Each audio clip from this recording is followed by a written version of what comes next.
Það er mjög algengt að fólk sem kemur til mín sé að passa sig að halda höfðinu niðri svo að ná alveg pottþétt að hitta boltann.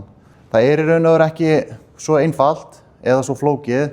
Það er ekkert mál að höfðið sé á smá hreyfingu en þú getur samt alveg hitt mottuna. Það versta væri eiginlega í raun og veru að halda þessu svona niðri í staðinn fyrir að leyfa bara höfðinu að fylgja með. Þetta er miklu meiri spurning hversu neðarlega kilvan er.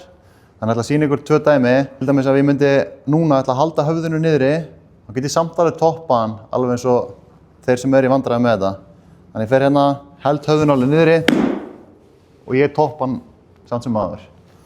Svo get ég líka tekið annan bolta, horta eftir boltanum löngu áður en hann fer af stað og smell hitt hann. Ekki falla í þá gryfju að halda þetta sé bara upplitið að kenna. Þetta er miklu meira spurning hversu neðarlega er kilfuhausinn.